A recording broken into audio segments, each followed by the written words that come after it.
nurtee gadi dhaabbate manna abbaa nurtee gadi dhaabbate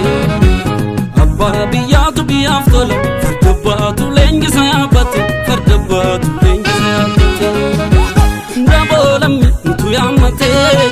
digee dhufe baay'eedhaan akeekkatte ana keekkatte manni gaafa roobu dhidhimmisa gameessa ko inni diinumaa duruuni beeknaan beenyasa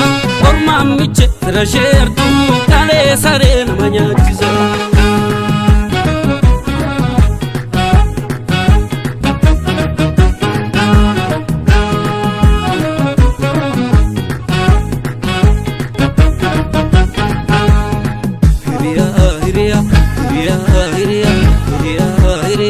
hiriyaa yartuudha minnaa gaalee bitachuu wayya koyaa gaara sinawee dhummaata gurgure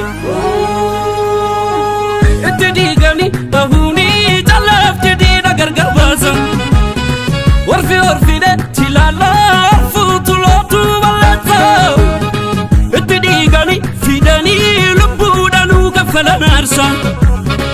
itti laafina jabeessaa gatii qabsaata galeessa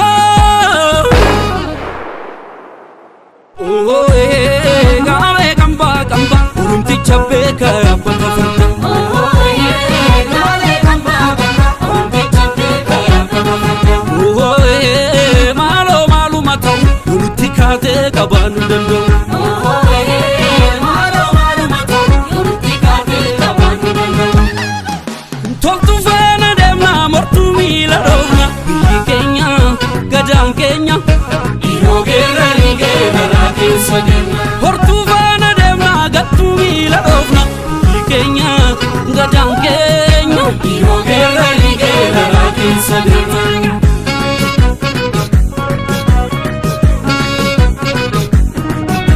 darbitu darbii akka mucaasa dhiqichaa akka mucaasa dhiqichaa akka mucaasa dhiqichaa akka mucaasa dhiqichaa akka mucaasa dhiqichaa akka mucaasa dhiqichaa akka mucaasa dhiqichaa darbitu darbii akka mucaasa dhiqichaa akka mucaasa dhiqichaa akka mucaasa dhiqichaa akka mucaasa dhiqichaa akka mucaasa dhiqichaa akka mucaasa dhiqichaa akka mucaasa dhiqichaa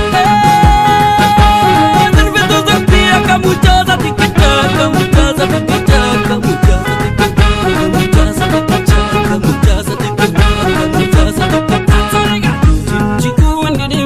manna abbaa nurtee gadi dhaabbate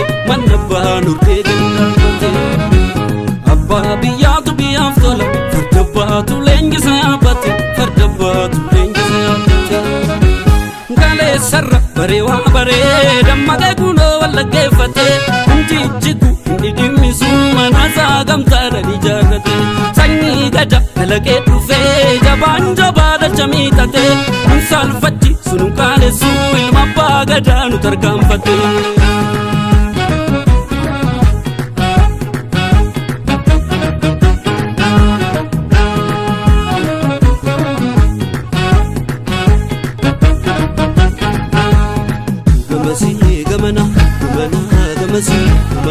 gamana hirmate hayyuu walitti yaa'e gadhee gufachuun fafa koyyaa dhiiroo sossorii soruutu si hafa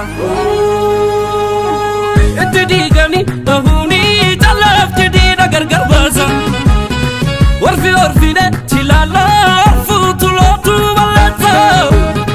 itti diigani fidanii lubbuudhanuu kaffalan aarsan itti laafina jabeessaa